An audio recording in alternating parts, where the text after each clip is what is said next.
I want to call to order the Amberley Village Council meeting of October 9, 2023. Please call the roll. Richard Bardak. Here. Tom Muthing. Here. Bob Rosen. Here. Jay Schatz. Here. Darrell Wood. Here. Scott Larmer. Here. Andrew Kakey. Here. Brian Bloom. Here. And if everyone could please rise and join me in the Pledge of Allegiance, and then we're going to stay standing for the land acknowledgement. I pledge allegiance to the flag of the United States of America and to the republic for which it stands, one nation, under God, indivisible, with liberty and justice for all. This land acknowledgement was something that the Human Rights Commission started a couple years ago and has asked that council reads at least on an annual basis. We have traditionally read it in October. So we're going to read that this evening. As a step toward honoring the truth and achieving the healing and reconciliation with those indigenous peoples who were affected most by colonization and broken treaties, we acknowledge the traditional Shawnee and Miami lands on which we now stand and on which the village of Amberley was built.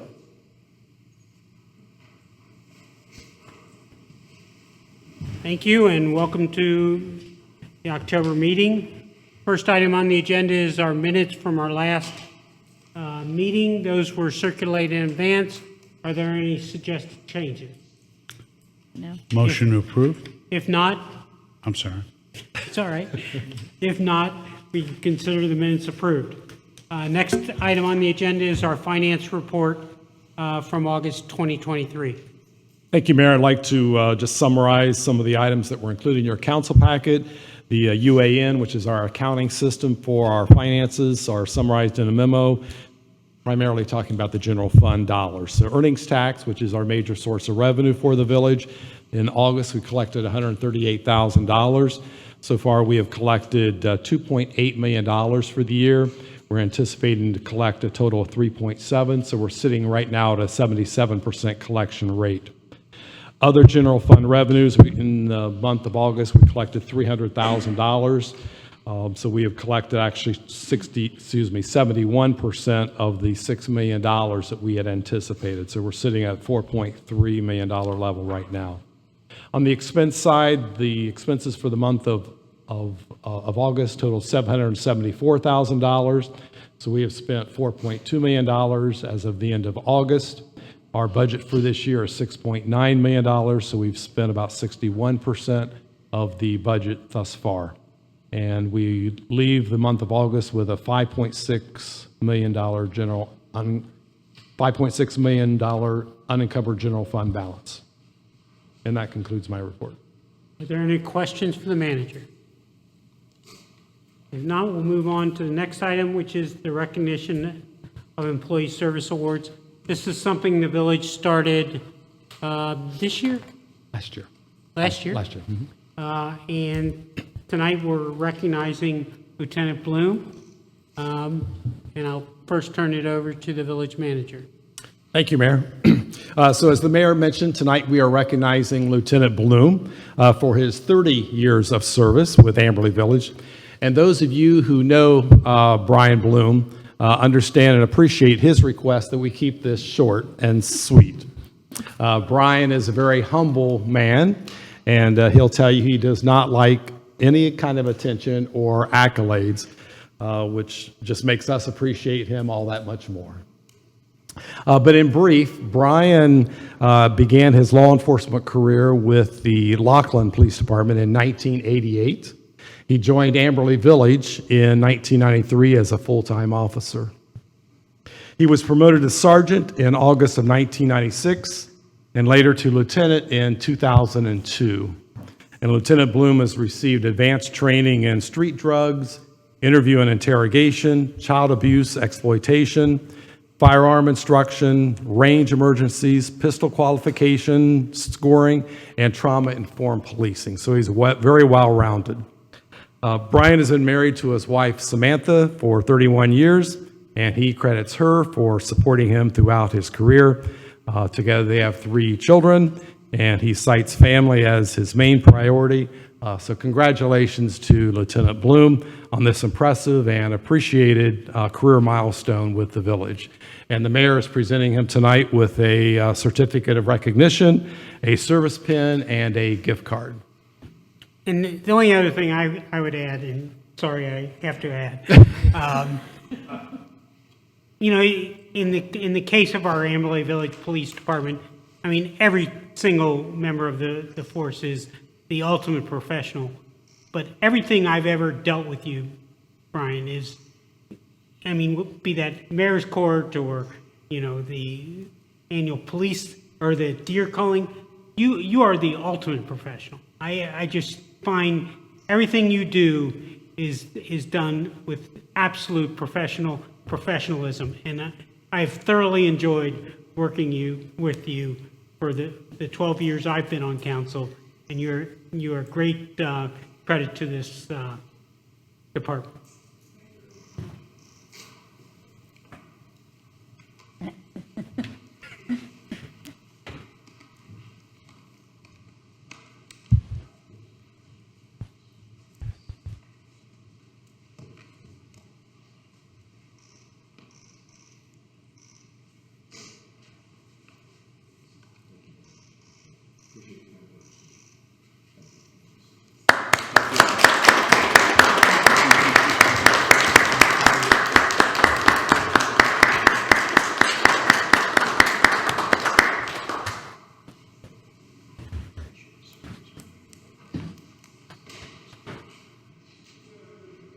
Next item on the agenda, we have 2 residents that are here to address council this evening. John and Catherine Neeb. You're welcome to come forward.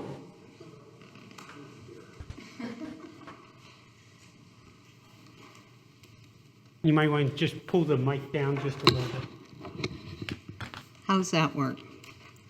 Okay, I'm Catherine Neeb, 7575 Fernwood Drive, Cincinnati, Amberley Village. I want to thank you all for allowing us to present our concerns and questions regarding the wildlife habitat, also known as Amberley Prairie Garden. I think most of you know I sent out emails to all of you last week. I also thank all of those who responded to me previously regarding my email. They spent a lot of time, and I really appreciate the discussion. Most of my concerns remain, and I'm hoping that I will at least raise some thoughts in your mind to look at what we've done. One would think everyone will support a wildlife habitat. It sounds great, especially when it is put into an existing park area, right? Yes, if it does not materially change the nature of the park or surrounding residents. We, John and I, were very supportive when we first heard of the concept. I only have 3 minutes to present my concerns, so I'm unable to raise specific questions or have detailed discussion, and I know that's not the purpose here. I've given you handouts, and I'm confident if you consider the areas of concern and require the same degree of data and reporting you would from a building application or a request for a zoning change, it may raise questions and more discussion in your mind, and it may have resolved our concerns. The main area of concerns remain. The primary urgent one was any health issues caused by the herbicide that was spread. And again, people got back to me on that.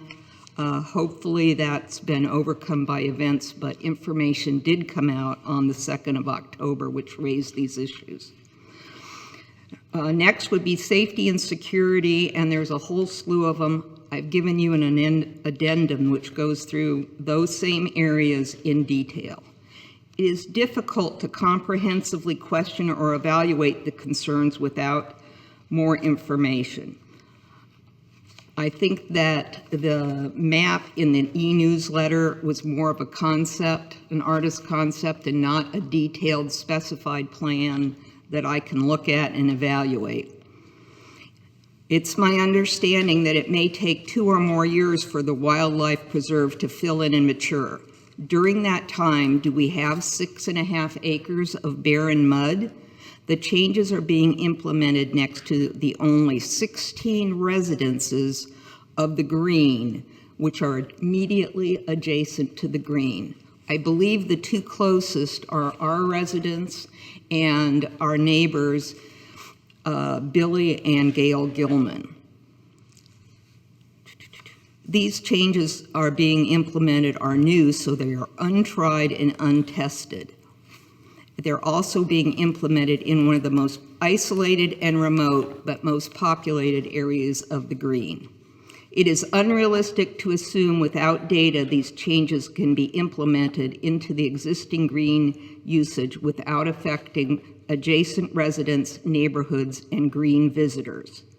It is very concerning we have already demolished a vibrant green area without getting this proposal detailed, tested, and well communicated to the community, especially adjacent residents. I've discussed the wildlife habitat with some of the neighbors adjacent to the green, and while everyone likes the idea of a habitat, no one has heard a word about benches. The benches are a big point. These benches, of course, will invite people to loiter, inviting increased traffic beyond the current green visitor who simply now meander by. There's movement all the time. There's different kinds of visitors, but they hardly ever stay in one place. Benches, of course, will invite people to loiter, potentially sleep, eat, drink, drug, party, picnic, etc. Again, inviting increased traffic beyond the current one. The Nature Center itself describes the bench areas as private and secluded, which again make them magnets for both congenial and criminal elements, and directly across from and facing our homes. These bench seating areas are also faced directly into the homes. Most people now do not even realize how much sound carries across the green. Our visitors walk by, they're all very well behaved and kind, but if they're talking, chattering, on the phone, whatever, the sound carries more than you would realize. So don't do any gossip out on the green. I'm anticipating if people stop and socialize in bench areas, this will increase sound. Again, I want to thank everyone who reached out to discuss the concerns raised in my emails. I believe everyone was constructive and trying to facilitate communications. But there was a lot of different understanding from the people I talked to about what was exactly entailed, what had been approved, and what was currently even on the green. So again, communication is paramount. Completely contradictory information has been provided from different sources. Not maliciously, I don't believe that, but simply from a difference in the information they had or the interpretation. Just because there is no structure involved in this change does not mean there is not a material change. These concerns should all have been addressed and resolved before construction on the Prairie Garden. If it was construction at your house, you would have a detailed plan, not a concept, before you did the demolition. Most of us residents have unquestioningly accepted the proposal of the Prairie Garden from the Cincinnati Nature Center and other experts. Yes, they are experts on nature centers and wildlife preserves, but not villages and neighborhoods. Amberley's priority should be its residents. Thank you very much. Thank you. Mayor, I have a question, not for our speaker, but for the manager. Can I ask it, or? What? Can Oh, do we have hang another? on one second? Oh, I I didn't- think, John, did you want to speak also? May I? Sure. My name's John Neeb, 7575 Fernwood. our bedroom, my bedroom, our bedroom backs up to the green at a distance that does not exceed what you and I are talking about right now. The green's part of our backyard. It's one of the reasons we moved here. We came from San Diego and our life is so much better, not the least of which I can sit here, stand here, and address you. 4 times in the last 15 days, people have come to the fence line and walked down. Saturday night at 20:54, the dog went on alert, and I could go out there and I could hear him. So I called the backline number, and the response time was 8 minutes and 45 seconds before a patrol officer was actually in the backyard with a flashlight. There's a point to this. There was also a police vehicle on the path, same time. Every citizen has a responsibility to take care of themselves for that 8 minutes and 54 seconds. If this happened 2 years from now, and it will, the officers making that deployment will not be able to use the same tactics. They're going to have 200 or 250 feet of cover. They're not going to be able to see. They're not going to be able to flash a light in and see movement, probably within 15 feet of the depth. I went out and looked at the prairie at Section and Ridge. And we don't want them walking in with a light with a guy laying on the ground. So I'm suggesting that they look into night vision goggles, and I don't mean a Buck 298 type, I mean real machines, so that they can actually see something inside this 250 feet of cover that we have designed to do. I look forward to it, but it's different than what it is today. They didn't catch anybody. There's people out there, a lot. I make calls, I don't know, 8 times a year, shots fired on the green. I can pick the fairway. A lot of them are, hey, we're calling the deer herd. But there's a lot of difference between a shotgun and somebody shooting down on the west end because they're doing target practice at 2 o'clock in the morning. This foliage, you know, I'm sure the chief's going to figure out how to, he's already figured out how to take care of it. But yeah, it's right in my backyard.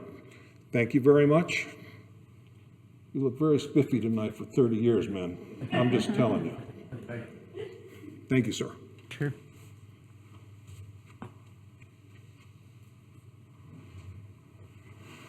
Thank you, Catherine and John, for bringing those concerns.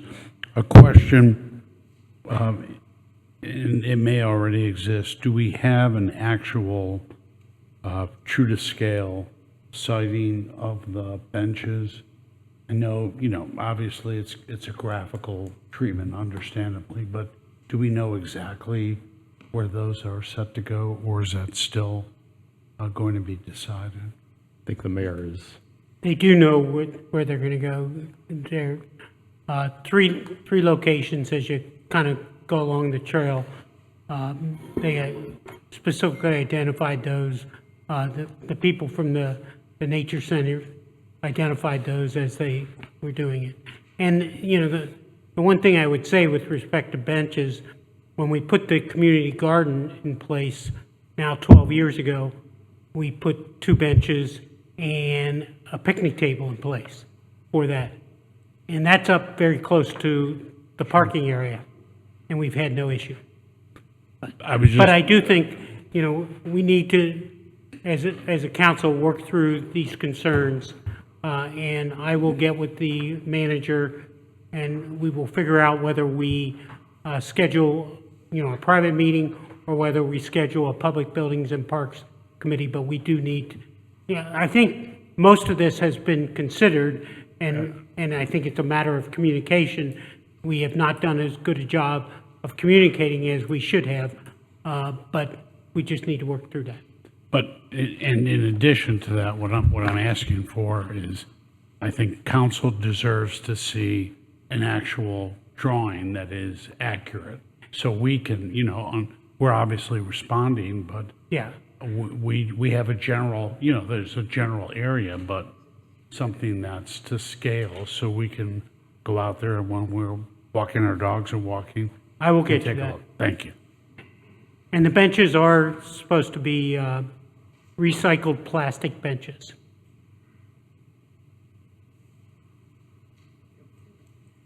And again, thank you very much, and we will get back to you as far as how we respond.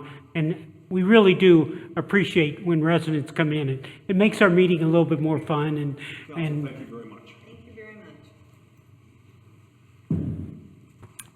Okay, move on to the next item on the agenda, which is committee reports.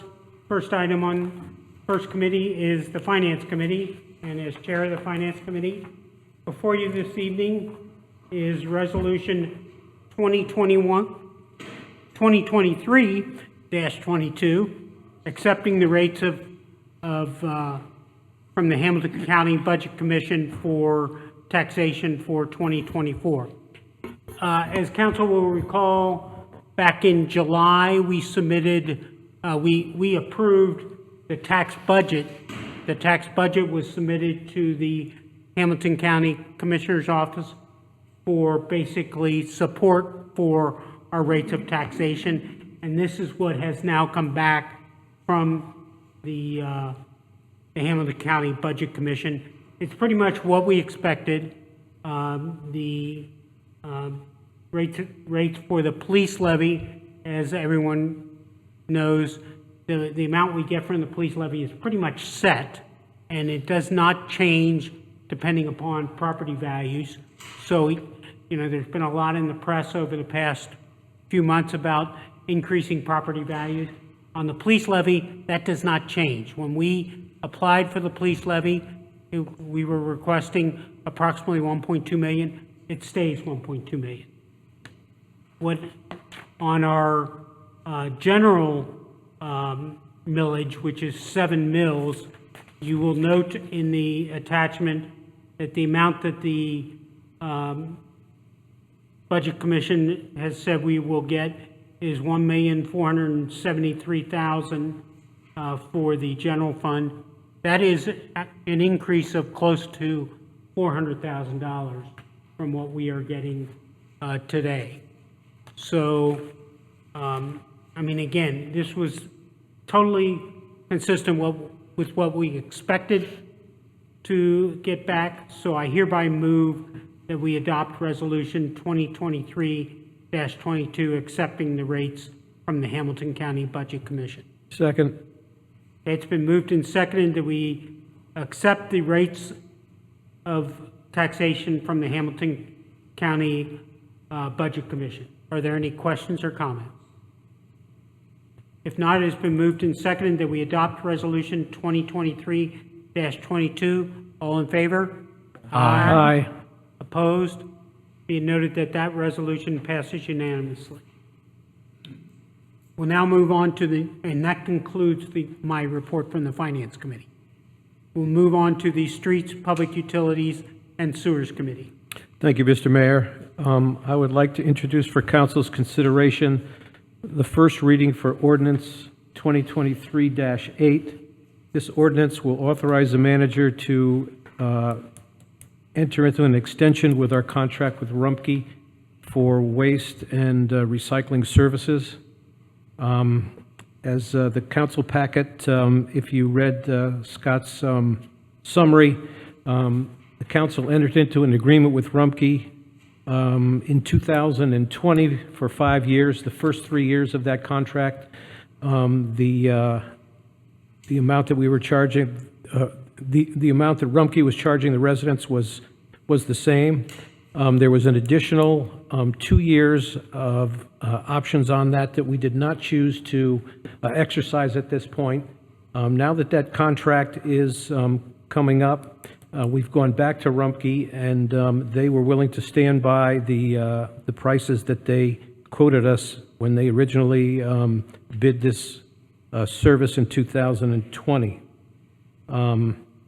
You also will note that while it does increase each of the 2 years, the services that we are providing are amongst the most inexpensive. As comparison, I would note that in 2024, our services are going to be $15.62. Forest Park, for example, is $16.75. Miami Township is $14.75, but that does not include recycling. And the high was a City of South Lebanon, which is $18.50.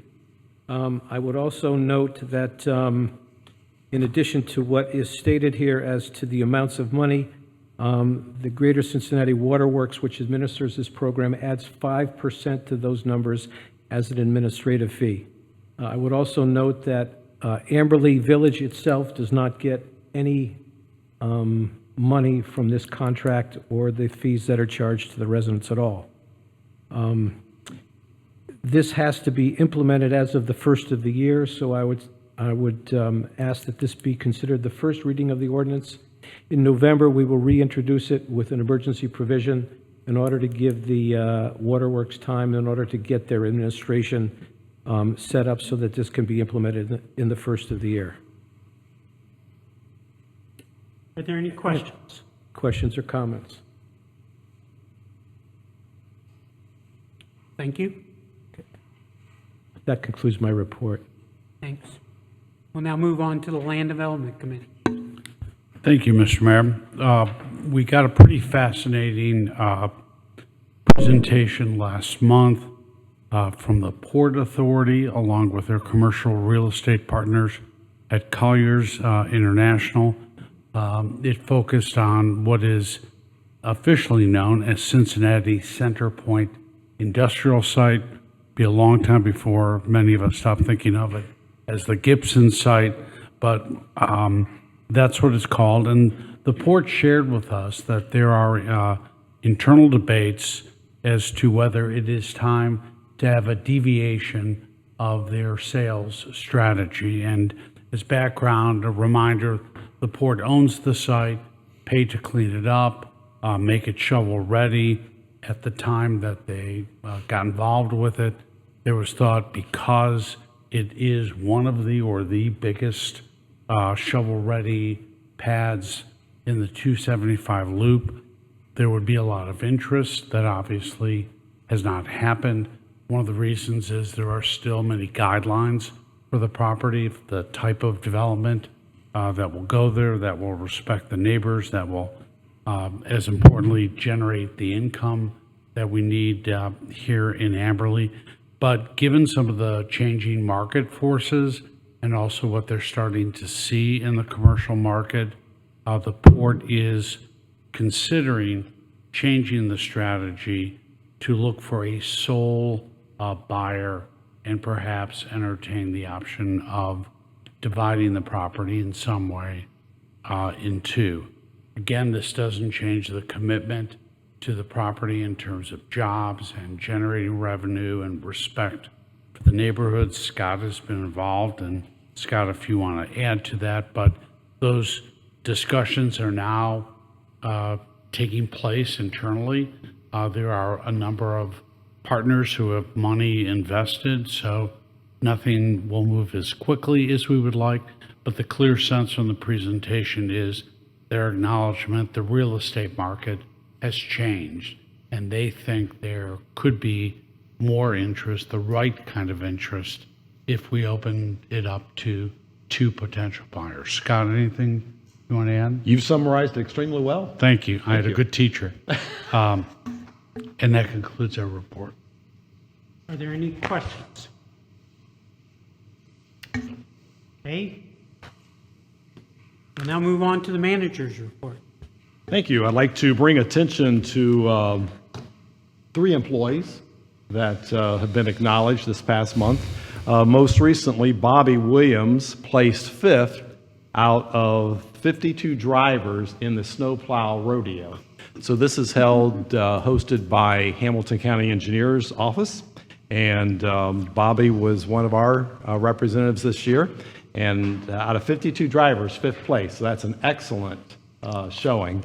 And for those of you who've not familiar with the snowplow rodeo, it is it's a hotbed of nerves. because there's all types of different distractions and targets, and you have to drive this vehicle with a snowplow on it, and you get dinged for anything that you hit, whether it's a mailbox or a fake pedestrian. So it's quite. Same number of points. Yeah. It is quite the challenging course, and Bobby did extremely well. He will now advance to the next round, which is it's called PWOSO. It's a public works organization. They hold their own snowplow rodeo. So he will be representing us, and then we will actually send our 2 new employees to experience that as well. And that's just another case of jitters, because some of these individuals have not driven a snowplow much at all. And so they're put into this situation just so they can experience what it's like to drive a vehicle of that size and demonstrate their skills. So we're quite proud of Bobby's showing for Amberley Village. The second individual I wanted to bring attention to is Tom Fallon. As you know, he is the commander of the Hamilton County Heroin Task Force. And Tom does an excellent job representing the village and representing Hamilton County. He is funded primarily through Hamilton County, but he was recently given a Lifetime Achievement Award from NARCO. And NARCO is the Narcotics Association Regional Coordination Officer organization. And Tom is very deserving of this recognition, and we're quite proud that he represents us in this capacity. And the third individual I want to highlight is Officer John Burton. He is one of our police officers, and he was recently recognized by the Cincinnati Citizens Police Association, and he was given the Village Officer of the Month for the month of September. He was recognized for his work with the Hamilton County SWAT team, where he helped prevent a very dire situation that could have been life-threatening for quite a few of his peers. So he was recognized for that service. The last time I wanted to mention is we are preparing for leaf collection. So residents are encouraged to rake their leaves to the street, to the curb area. We will begin leaf collection on October 16th, which is next Monday. And we will continue that service through December 22nd. So residents have ample opportunity to put their leaves out. Obviously, when you first start leaf collection, it's used typically light. As we get into November, the leaf fall gets heavier, and that's when we'll bring out the black and white signs that give residents a heads up that we're going to be on your street within the next few days. But this is a very sought-after service that we provide, and certainly we collect quite a few cubic yards of leaves each year. So we will begin that service, and if residents have questions, they should give us a call, but they can just simply rake their leaves to the street, and we typically get by at least once a week, but as the heavy leaf fall occurs, then it sort of drags a little bit, takes a little bit longer to get through the village. And that concludes my report. Are there any questions for the manager? If not, we'll move on to the chief's report. Lieutenant? Yes, I want to touch base on a couple things. I know that we've done, Chief Wallace and Tammy Reesner, Scott have done a fantastic job trying to get information out about recent burglaries that we've experienced, as well as throughout Southwest Ohio and really the tri-state area. I'm not going to get into any real details about that, but I just wanted to make a general statement, if I could, of the importance that we get that out to all of our residents, not necessarily, you know, I know it's mentioned that it's an international crime ring and all those things. That really does not play a huge part in this, because it really doesn't matter if it's an international person breaking into your house or the guy from the next community over. The important thing is the crime prevention part of it, whether it's, you know, having good lighting at your house, having motion lights, having an alarm system, keeping your landscaping trimmed to where, you know, as the officer drives by, there's not somebody standing behind the bush, between the bush and your window, things like that. And I think this has been in the news, may have gone out in the newsletter, at least on our website is that we have like some crime survey options that some of our officers can come by your house and complete if you wish. You can call and request that. We have Mark Reisler, who's previously been certified through crime prevention officer school, our detective James Drake, and if any of the residents want to call the station, they can set up an appointment. These guys will come by your house, make suggestions to you as a resident, say, hey, maybe this, I know that bush is beautiful, but maybe it should be over here and because it's in a bad spot, or they can give suggestions on lighting for your house, alarm system, cameras, you know, different locks, different doors, things like that. So I just want to make sure that the message we're sending out there is that really it's about protecting your property yourself and ways that you can do that. So that's the first thing I want to touch base on. The second thing I want to touch base on, because, and I know that burglary sensation has also hit the news a couple times, so that's getting out. And I imagine that this is going to be in the news, is a number of events that are probably going to be taking place in the village here due to the conflict war that's going on, whether it's prayer services, solidarity events, whatever the case is. I know there's going to be some coming up. There's going to be a very strong police presence at all of these. So, you know, just wanted to let you know that we are stepping up our resources. Venues within the village are requesting extra officers respond, whether it's for school services, prayer services, solidarity events, whatever the case is.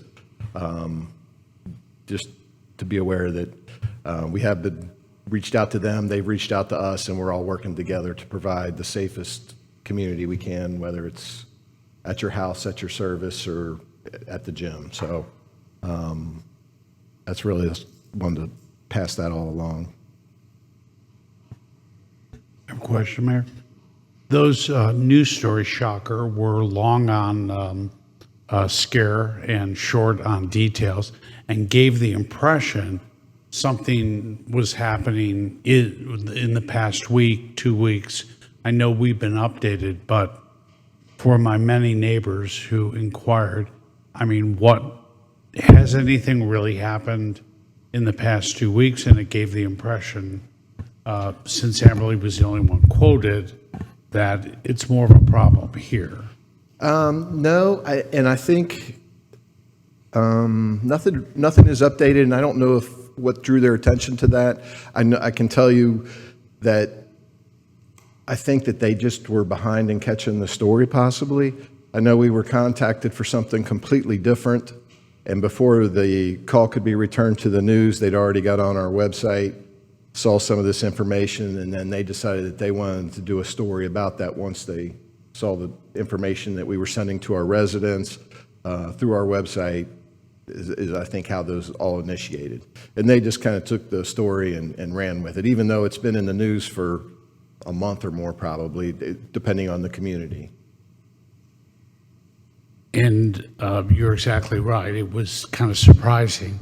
I would say just because of the nature of their promotion and the fact it landed on 12 and 5, I would urge the chief, I would urge the manager, just as a courtesy, to give us a heads up if that's coming, because I got a bunch of texts Friday and I thought, okay, I've missed something, but as it turned out, there was no real news there. Right. So if we anticipate news coverage, it would Right. be great, just a text or an email. Yeah, I apologize for that. That's fine. You have your hands full doing a lot of other things. Yeah. But Okay, thank you. Any other questions? Thank you, Lieutenant. With respect to the mayor's report, the only thing I wanted to mention, the next Environmental Stewardship Committee meeting will be October 23rd at 7 o'clock in the community room. That'll be the second last meeting of the year. Any new business? Mr. Mayor, I would just like to commend our police officers. During the past holidays, there were 2 instances where there were large amounts of people who had to cross streets. We did reach out to the chief, and in both cases, there were officers on duty that facilitated the crossing of large numbers of people across the streets. I just wanted to make sure that we recognize that and pass along to the police how greatly we appreciate that. Anything else? If not, we can consider the meeting adjourned. Thank you very much.